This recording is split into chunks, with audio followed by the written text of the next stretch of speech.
influencing popular culture, politics, and everything in between. The local station takes you ringside as we discuss the crazy world that is professional wrestling. This is Going Ringside with the local station.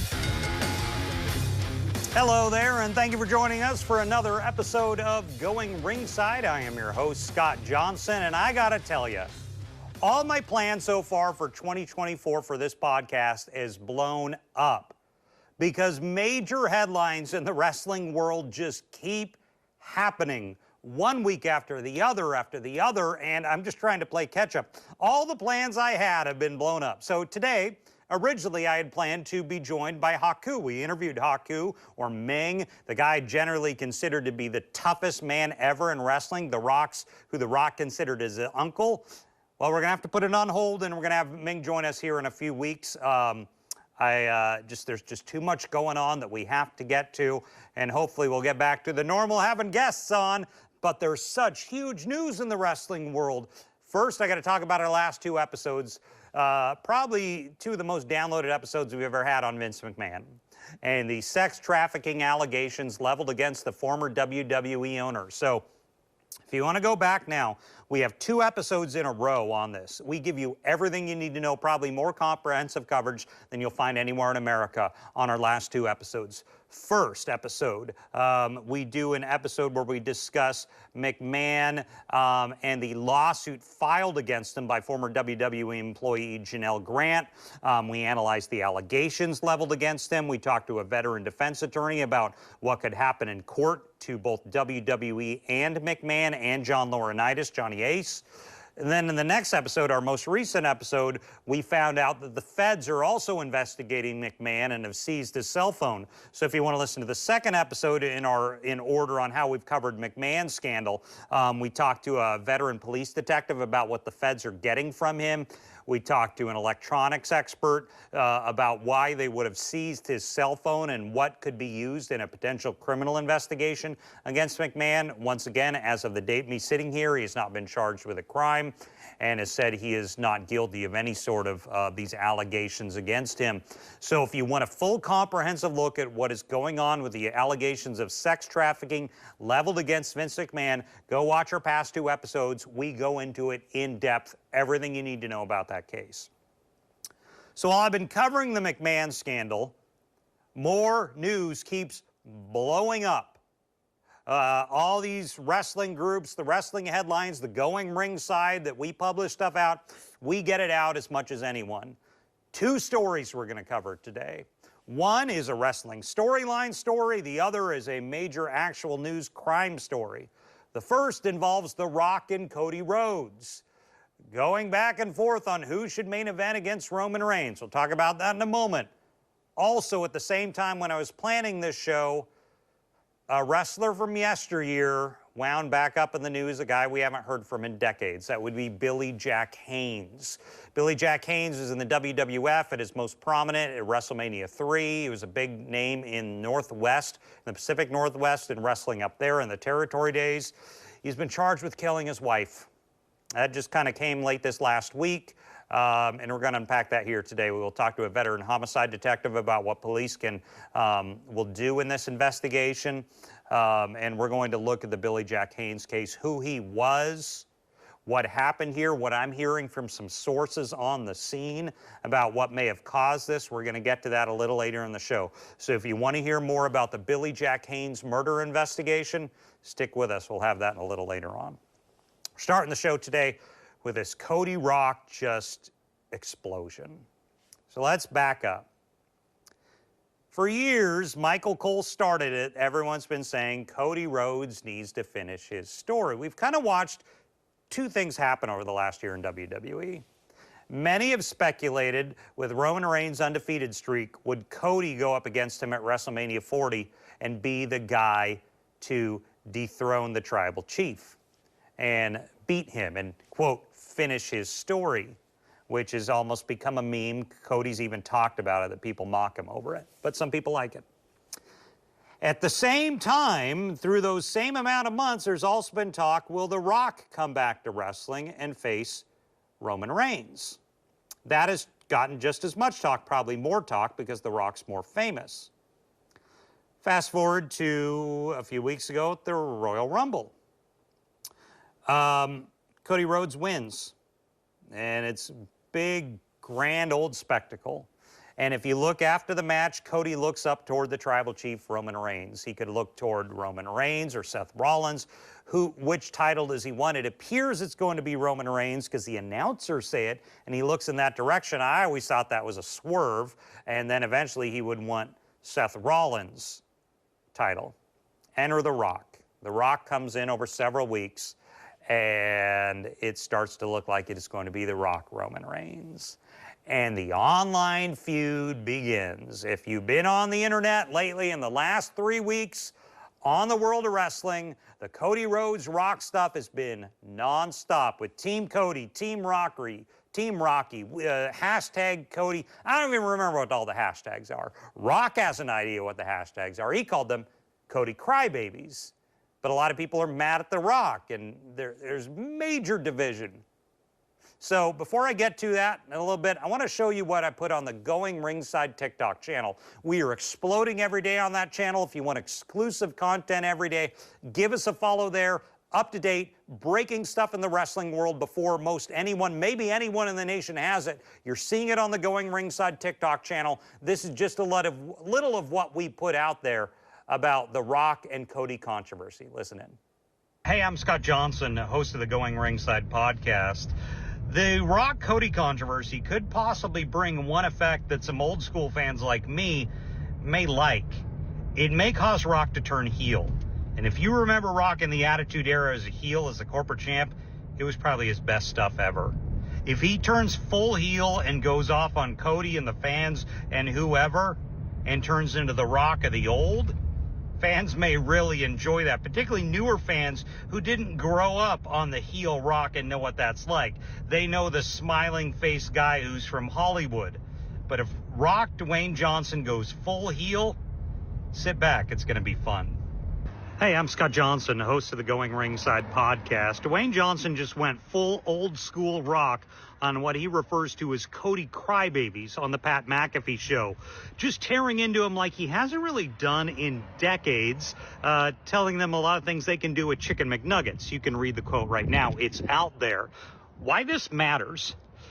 That The Rock really hasn't been his old school self for a long time. He comes in, he glad hands, maybe says somewhat controversial stuff, but this feud over the Cody issue has really forced him into a corner to be the man who became popular in the late 90s, early 2000s. Why Rock is considered one of the top 5 greatest wrestlers of all time, entertainment-wise, and that doesn't include all the movie stuff. He hasn't had to be this character for several years. This matters because he's good at it, and it brings in a lot of old school fans who haven't been here a while, maybe the ones who don't care a lot about Cody Rhodes, but they would love to see old school Rock.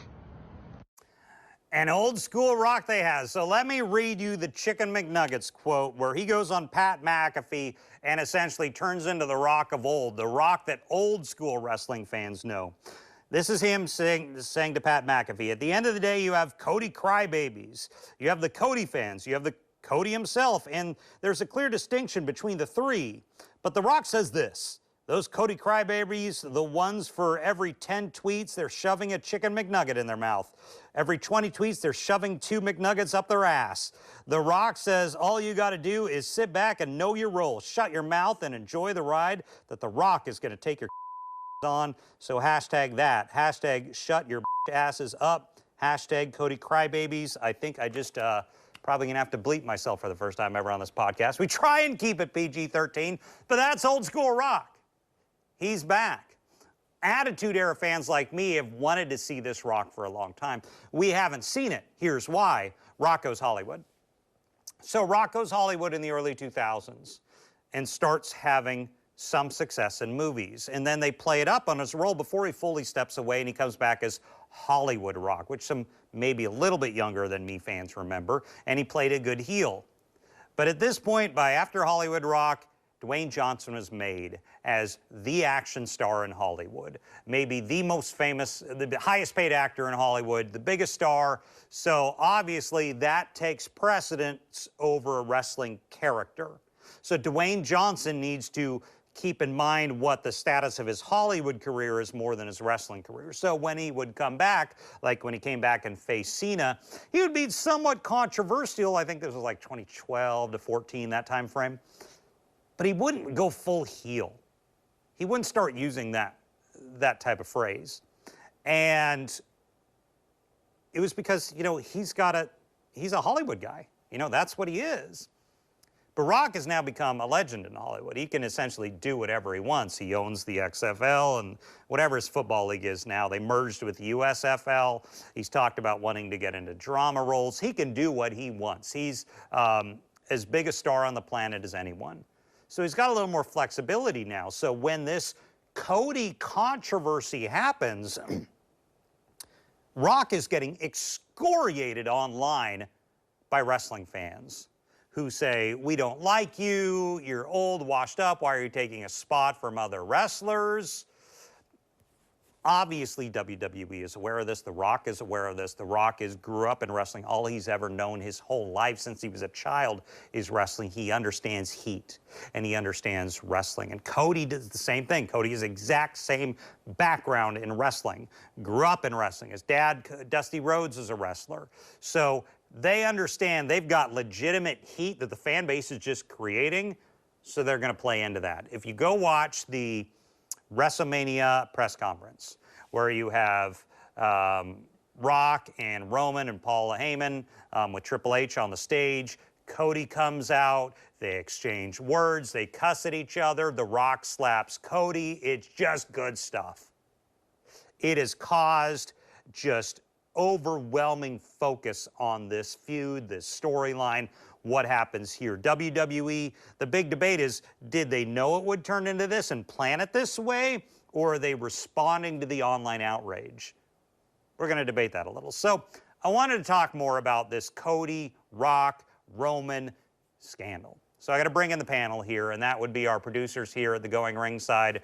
Roarin' Rory, Jason, and Jessica are all going to sit down with me now, and I want to hash out this Rock, Cody, Roman. We're going to have it out right now. So let's get to it. Here's our debate on the Rock, Cody, Roman controversy. So let's get into this debate. We are joined right now by the brain trust here at Going Ringside. Our producers, Roarin' Rory, Jason Mealy, and Jessica James. Jessica, we are starting with you. You have been on the pro Cody bandwagon. Talk to me about your thoughts on this. I think it's a lot of excitement for the company, and it's definitely something good that has come out of a few weeks of just bad news with WWE. So I think they're on the right track with this. I've been all for Cody because as a personal viewer, I'm just tired of seeing these older guys come in and take a spot of somebody who's there every single day to wrestle almost every single night and putting their body on the line. So when you have somebody who shows up at once every 5 years, it just puts a bad taste in your mouth to see them potentially take that opportunity away. Jason, your thoughts. So it goes crazy with Team Cody versus Team Rocky on social, and then it goes into this WrestleMania preview event they have. I think it was in Vegas, where they just face off with each other. What did you think of that?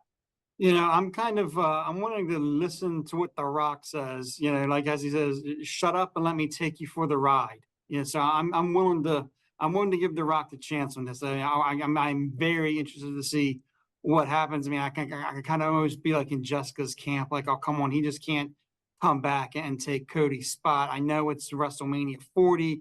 I know WWE likes to have big events at those anniversary type style shows.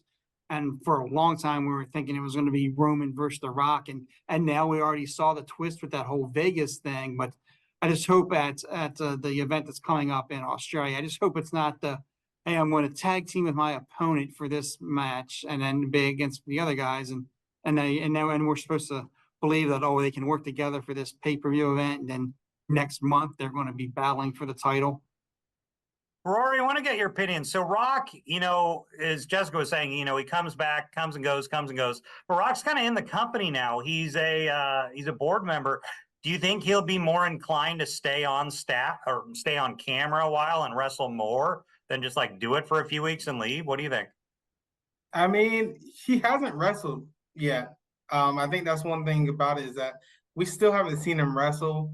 It's been a few years since he's actually stepped in a ring. He's not a John Cena where John Cena would wrestle all the time. And, in his run that he just did recently with the company, John Cena wrestled in multiple pay-per-views and, he had multiple matches. And we haven't seen that with The Rock. The Rock has just kind of came and talked and then left. So I don't really know if he's going to wrestle past WrestleMania or even up until WrestleMania. So I doubt that he's going to stay with the company as a wrestler. I mean, he's getting to that age where he's probably going to, wind down. I think he's going to be more of a creative force behind the scenes. Jessica, what about Seth? Like, he's like the odd man out here. Like, no one wants his title. What do you think of that dynamic that, like, Seth is just kind of seems almost overlooked in this? Yeah, absolutely. It's kind of weird how much they've put down that title and the Raw brand. I think Roman called it the loser title or something. Yeah. So that's a very significant title as well. I understand what makes Cody want Roman's title because that's the title that his father never won. And so that's why that's title is specifically important to him. But I think as far as Seth being in the shadows, they've really got to come up with a good contender for him because I think, he's been, like I said, he's been wrestling every day, almost every night. And I think he deserves to be in the spotlight just as Roman does. Jason, you're my generation. Talk to me about the dynamic of heel Rock coming back. Do you think that's good for the company? Do you think he can pull it off? Because he's also got to, still look good for the Hollywood people. I was a little shocked that they went heel Rock at the get-go. And I don't know if it was meant to be that way, because when he came out at night, everybody was going nuts. And then it's like, okay, they're setting up this match. And it wasn't until like the next day, we want Cody trending. And then Monday Night Raw, there's the Rocky sucks chant. And even Michael Cole referenced, like, what is this, 96 again? It's been a long time since we heard that. I don't know if this was kind of inadvertent that it came out as being heel, but I think they kind of have to run with it for a little bit. And Rory, on the heel Rock thing, so one of the debates online has been, was this all planned or was this just WWE reacting to the online, furor? Do you think any of this was planned? Like, do you think they knew this was coming, that people would get so mad at The Rock? I think it's a little bit of both. We'll never really truly know until probably, years in advance or years in the future about whether or not this whole thing was planned. But I think that the best storylines are the ones where you have to pivot. And even if they did, plan for Rock Roman, now that they had to pivot and, do this and do that, I think this is good for television because, I mean, this has been the biggest news WWE's had in a minute that's been related to wrestling. So I think this is really good for the brand. So if this was planned, like from the get-go, this is crazy. And that's big ups to, Triple H and Nick Khan. But if this is the pivot, that's even bigger ups to them because I think a lot of companies, AEW, TNA, sometimes they don't pivot enough when they need to. So I think that, with WWE pivoting like they might be doing, this is really good for like the brand. Well, let's end this segment with predictions. WWE WrestleMania is a 2-day event. There's been a lot of talk of how it will all go down. Jessica, your initial opinion of how the main events will shake out at WrestleMania? I've seen a lot of talk about possibly Roman having 2 matches, Rock Night 1, Cody Night 2. I think that's a good idea, but it only, in my opinion, works if Roman beats The Rock. Because if The Rock wins and Cody faces The Rock the next night, it doesn't make sense with him finishing his story. But I think they could just do 1 match. I don't really know where The Rock fits in at this point. Jason, your opinion, how do you see it playing out?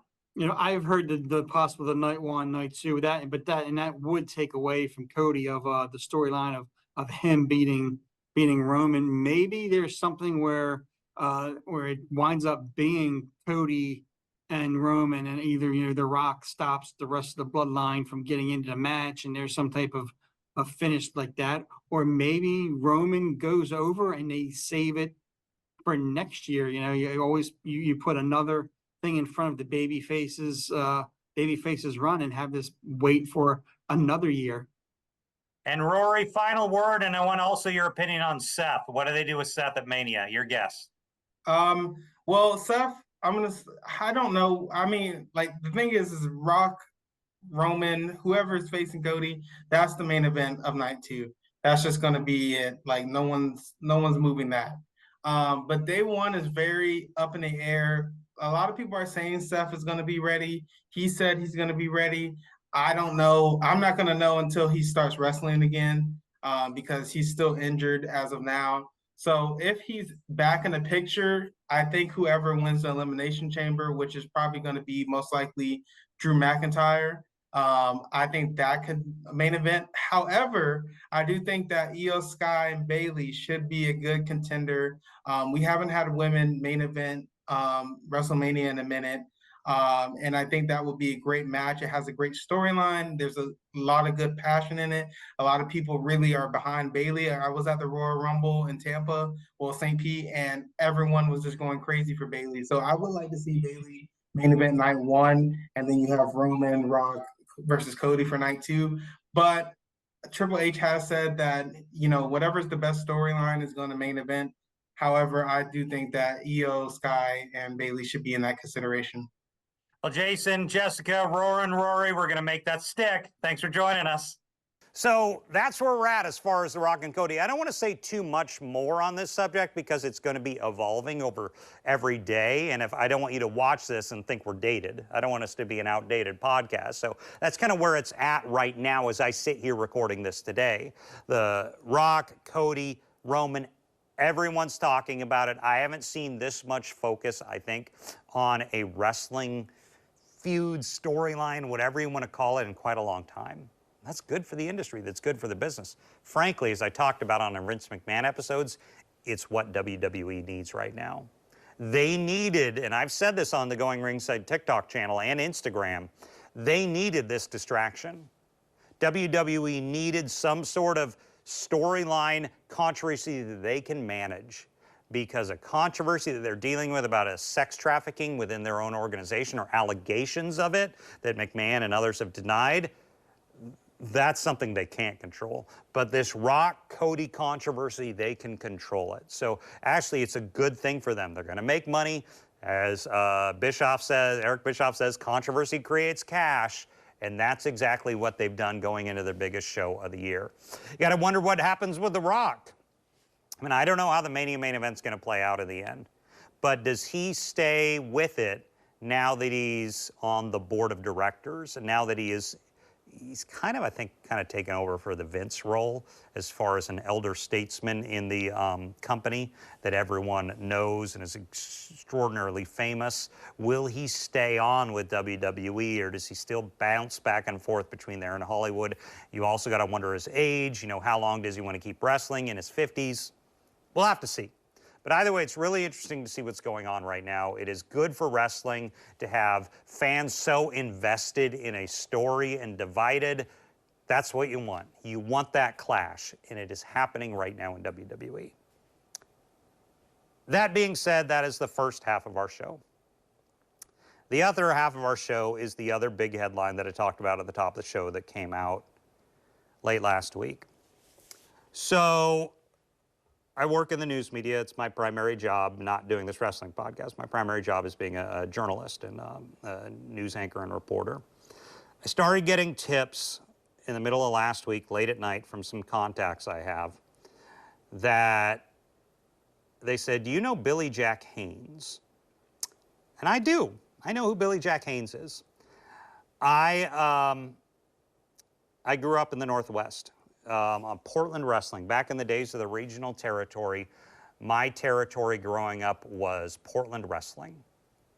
And as a kid in the 1980s, their star, their, I would say, equivalent of Hulk Hogan, their muscular baby face, was Billy Jack Haynes. Billy Jack Haynes was a great performer. He would wear this wide-brimmed hat, very muscular, probably about the same size as Hogan or close to it. Just looked good on television. And he would go out, and he was the lead star of the territory. He was their main babyface. He was their Hulk Hogan. And throughout the 80s, if you remember the territory days, it was that era of flux where Vince McMahon is quickly absorbing all the other territories and taking them over. So all these territorial guys eventually kind of navigate their way toward the national promotions, which were WWF at the time, and the old NWA, or what eventually became WCW with like Ric Flair and stuff. So Billy Jack Haynes did do some other territories. He did some NWA work. I just watched some old mid-80s NWA, and they had some matches with Billy Jack Haynes. So he was kind of a territorial guy, got some national recognition, and I would say he became most famous when he finally went to WWF. And he feuded with Hercules Hernandez, who is another guy who they almost had a matching physique. If you want to go back and look at their role, as a kid, I loved Billy Jack Haynes. I thought he was really cool. I thought he could be just as big as Hulk Hogan, and I was really excited when he went to the WWF because I remembered him in my regional territory. And Billy Jack Haynes went on to that WrestleMania 3, but after that, he kind of fell apart. He kind of fell off, and we never really heard from Billy Jack Haynes again by 1990. I don't recall ever hearing about him again as far as being an active wrestler. And Billy Jack Haynes fell off the radar. He was memorable because you had a lot of journeyman mid-carder, but Billy Jack Haynes was one of those ones that you honestly thought could have been a top guy. He had the look, he had the physique, he had just the charisma. You thought he could have been a top-level guy. We're talking Savage, Flair, Steamboat, Hogan, that level. Didn't happen for him, for whatever reason. I'm kind of getting an idea now the more I read about him. So Billy Jack Haynes falls off the radar. And I hadn't seen Billy Jack Haynes again for many, many years. And then later on in life, as I'm older, you know, people would say, I came across some stuff on YouTube. I don't want to go all into it because it's some crazy stuff. But if you look up some old Billy Jack Haynes stuff on YouTube, he doesn't look like himself. He's gone gray. Some of his hairstyles are like the absolute perfect bowl cut. And if you go look at some of his YouTube stuff, it's just some crazy stuff. Just some crazy stuff out there. So after that, as a wrestling fan, I just kind of wrote off Billy Jack Haynes. I've talked to some other people in the industry who say a lot of guys in the wrestling industry might steer clear of Billy Jack Haynes. These are contemporaries, people he knew, that there might have been some problems there. And if you look at some of the old YouTube videos that came out in the 2000s, you can kind of see Billy Jack Haynes has some issues. He's got some conspiracies. I think he filed a lawsuit against WWE. I mean, we can debate that now. It was laughed at, you know, back when Vince McMahon was still held in good graces among wrestling fans. Now that he's not, who knows?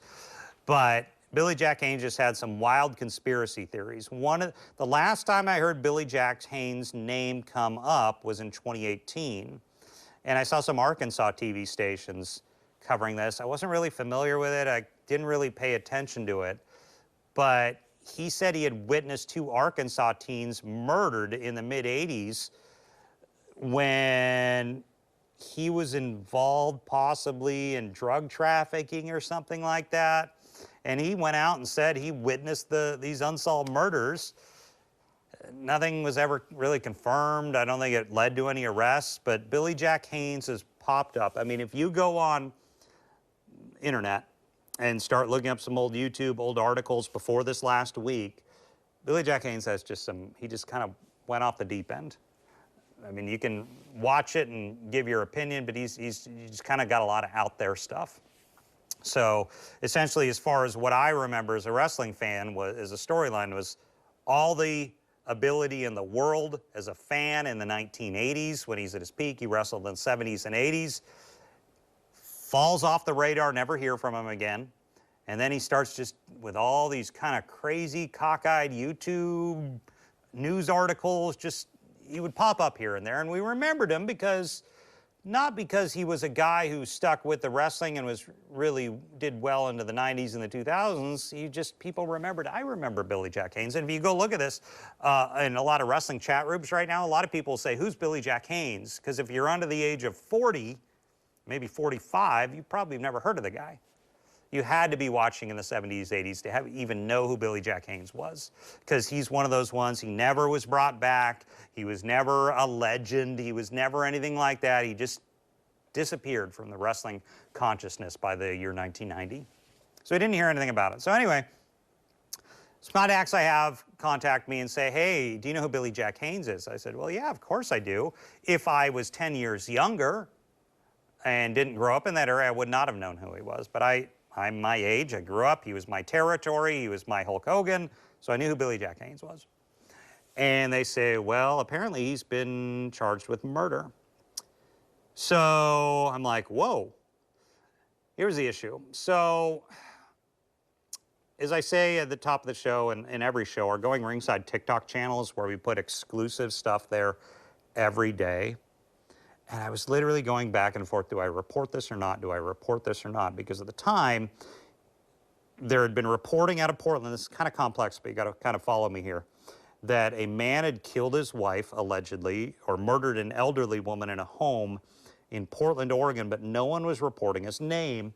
In some of the articles in Portland, it said, neighbors said a wrestler may have lived there, and there was an image of a guy who looked like Billy Jack Haynes in handcuffs.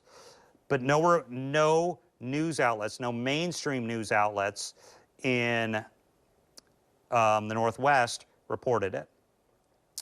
So I did 3 TikTok videos because over the next 3 days, wrestling media started to cite a guy in the Northwest who I respect is a good journalist out there who said, yeah, I've confirmed it's Billy Jack Haynes. I couldn't editorially do that because in my background in media, I've got to get police to confirm the name. So I wasn't comfortable with it.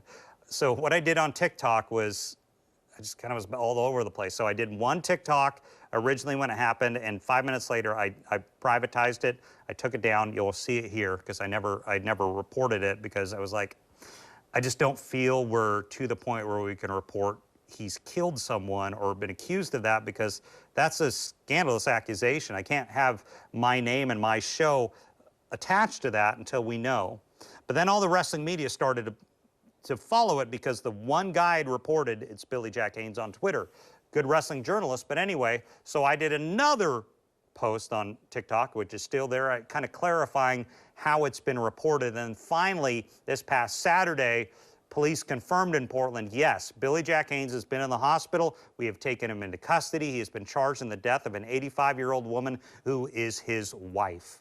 So this is kind of my back and forth on TikTok, 3 videos that I posted, one that I had to take down, but this is kind of where I was throughout the first days when I was learning about this Billy Jack Haynes case. Here it is. Hey, I'm Scott Johnson, host of the Going Ringside podcast. I grew up on Portland wrestling. That was my regional territory in the 1980s. The face of that company was Billy Jack Haynes. He was the champion. He was the Hulk Hogan of the Northwest. He eventually went national and became a star in the WWF, feuding with people like Hercules Hernandez. He had a run in NWA as well. Billy Jack Haynes was one of those ones who many considered could have been the Hulk Hogan of the 1980s. It didn't work out for him. Later in life, Billy Jack Haynes has fallen off the radar, doing some videos on YouTube that many appear seem a little crazy. But he was still living his life in Portland, where he got his start. Now the news is out. Billy Jack Haynes has been charged in the murder of his wife. Sources on the scene have been in touch with me. They tell me there's talk by neighbors. It may have been some sort of mercy killing that needs to be confirmed by police due to, some medical issues with his wife. But a shocking story out of Portland, Oregon. Portland's favorite wrestling son, Billy Jack Haynes, charged with murder. Hey, I'm Scott Johnson, host of the Going Ringside podcast. So there's stories out there circulating wrestling media that former WWF star and Portland wrestling star Billy Jack Haynes has been charged with murdering his wife. Here's the issue. It's only been reported by one person, That would be a journalist out of Seattle who's part of the wrestling world, a good journalist, but he's the only one who's confirmed Haynes' name. No news media outlets in Portland. The Portland police have not identified Haynes as the killer in this case. There is an image online that appears to be him in handcuffs, and neighbors and all the Portland media stories say that it appears that there is a wrestler who lived there with his wife. So the reporter, Jim Valley, has put out there that it is Haynes. Jim Valley's a good journalist that works in the Northwest and the wrestling world, but I just want to clarify that neither Portland PD nor any media outlet, mainstream media outlet in Portland, has identified Billy Jack Haynes at this point as the killer. Hey, I'm Scott Johnson, host of the Going Ringside podcast. We have an update on the Billy Jack Haynes story. He has officially been named a suspect by Portland PD in the killing of a woman believed to be his wife late this week. I posted a video last night saying it was not confirmed by police. They have confirmed it today. Billy Jack Haynes was essentially the Hulk Hogan of the Northwest Territory, eventually moved on to WWF in the latter half of the 1980s, and many thought he could be another Hulk Hogan-like character, but that didn't happen. Haynes eventually went back to Portland and kind of fell off the radar doing some somewhat crazy YouTube videos in the latter part of his life, but now he has been charged in the apparent death of his wife. Just a big blow to the Northwest wrestling community. Haynes was a well-known performer there for many years through the 70s and 80s. So kind of here's the backstory. Police are called out with the help of the SWAT team to their neighborhood in Portland, and there's some sort of standoff. I think there was a neighborhood lockdown at the time, so it wasn't a simple murder. I mean, the SWAT team got involved. It was kind of chaotic. I've been in a lot of these scenes. They get chaotic, so there's a lot of things happening. They eventually find his wife, Jeanette Beecraft, dead. She's 85 years old. He's 70, so I didn't know that. He had a much older wife, which is unusual, but his wife is 85, he was 70. And she was found dead. He was taken to a hospital after apparently being originally resisting police, and was eventually charged in the hospital in her death. I have heard from some sources, there was some talk among neighbors in the neighborhood where this happened. This may have been some sort of mercy killing. We don't know if that's accurate. That's not been confirmed by police, but that's just some talk that has been in the neighborhood because she was 85 years old, having some health issues. We don't know. We're still waiting on that from police. That's kind of where it's at. Billy Jack Haynes is in custody, charged with the killing of his wife after a SWAT standoff. So I wanted to bring in a guy who's you've seen on the show before, a veteran homicide detective, Tom Hackney, to come join us and kind of talk to me about how a case like this unfolds, for why the SWAT team's called in, why we didn't know his name for several days. He's in the hospital.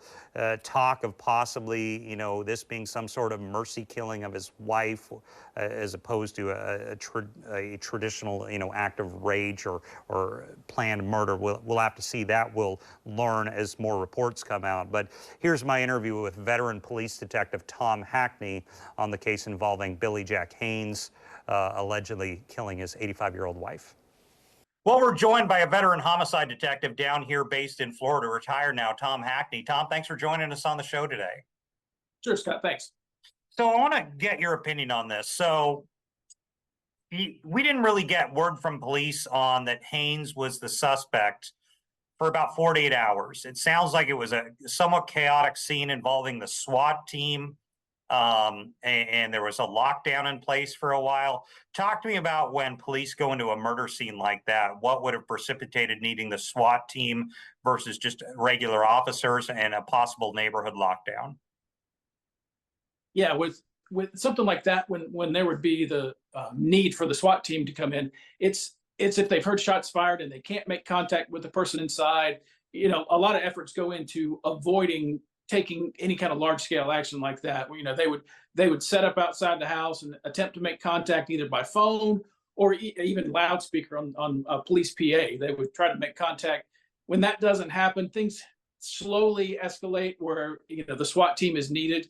And then obviously for the safety of neighbors in any of those circumstances like that, the safe thing to do is evacuate neighbors in the neighborhood, because if, again, not being sure what precipitated this, but if there was reports of gunfire, then there's concerns that immediate neighbors could be in jeopardy. And the smart thing that's done in these kind of cases is slower but better. You don't have to rush into these things, and sometimes the SWAT team being there can help you make it through, not rushing through it. So he's eventually taken into custody, and we were told he was taken to the hospital and maybe like booked in the hospital or something like that. And police did not confirm it was him. We just heard reports, and I think in an initial statement from police, they said this might have some, high public interest. Talk to me about the process of why we may not have heard officially it was him for 48 hours and, and having to take him to a hospital, things of that nature. You've got different public record laws in different states can allow for that with the Marcy's law, and then honestly trying to work through the investigation to figure out what they really have, what kind of murder was this and what precipitated it. The immediate need for those investigators is probably try to work through what they have, and without releasing his name and kind of letting that be public, that gives them a little bit more breathing room to do so before, especially somebody who's of high interest, gets media attention. They, again, speculating a little bit on what could be their mindset, but that's probably a pretty good idea of why they wouldn't do that. So I want to talk on something that's a little sensitive because police have not confirmed it yet. I've just heard about it from neighbors speculating on the scene. The victim in this case was his wife, much older than him. She was 85 years old. He was 70. There's been talk it might have been some sort of mercy killing, and she had a lot of, medical issues. Is that a reality? Does that type of thing happen in homicides? It truly does. It happens both with mercy killings or what in the business is termed compassionate homicides. And also a lot of times, Scott, they turn into murder suicides that you'll find these cases where one spouse or one part of a partnership is in worse mental or physical condition, and either for their own good or because the spouse who's there to take care of them is also in a position that they really can't. That's where you see a lot of this precipitating into these compassionate homicides or murder suicides. It's heartbreaking, but no matter where you are, although that may be a good defense for somebody, there's still an accountability factor. Well, I want to get to that. So now police have him in custody, and they'll probably work with whoever they're prosecuting, their prosecutor or whatever they have in that jurisdiction. How does that process work? Will they take all this into account as they figure out what to charge him with? Because we don't know a lot about charges at this point. Right. So, in cases like that, the investigating detectives, the homicide unit will work really hand in hand with whatever the prosecutor for that area is to take the sum total of facts into account to make a decision about the charging. Prosecutors really, it's up to them at the end of the day what charges they would file or not file on somebody. But, throughout the country, it's pretty typical that even in these compassionate homicide mercy killings, a lot of times they will file charges on them. And I may be dated by the time this comes out, but to my knowledge, we do not necessarily know the manner of death at this point. Will that kind of play a role with the homicide and the prosecutors, how he killed her, if in fact it's proved that he did? Yeah, it depends. I mean, it's a little bit more of mechanics of it. If it's a gunshot, again, speculation here, gunshot or some kind of poisoning, these run the gamut of all kind of different things. I mean, they go from smothering deaths with pillows to poisoning to gunshot wounds, and it just can really run the gamut. It does play a little bit of a factor in their decision with what's being done so far as charging, but a lot of times it's really just the mechanics of the whole thing. Well, Tom Hackney, former homicide investigator in the state of Florida. Tom, thanks for joining us on the show today. Yeah, thanks, buddy. So I appreciate Tom just sitting down and kind of helping us kind of clear all that up. But this is kind of where this case is at. Haynes is in custody, facing these charges for killing his wife. We'll have to see where they go from here. If there's anything to the talk in the neighborhood that there may have been some sort of mercy killing involved. It's not been confirmed by police. Obviously, prosecutors in that area will have to determine that. But it's just a sad ending for a guy who had so much promise in the 1970s and 1980s. Of course, we're going to continue to follow the RockCody issue. That's not going anywhere in the build-up to WrestleMania. Probably be talking about it some more, and I swear we're getting to some of these backlog shows I want to do, particularly on that episode with Haku, who just celebrated his 65th birthday, hopefully in coming weeks. So thanks for joining us on another episode of Going Ringside. This has been Going Ringside with the local station, brought to you every Wednesday on your favorite podcast player, on News4Jax Plus, as well as the News4Jax YouTube channel.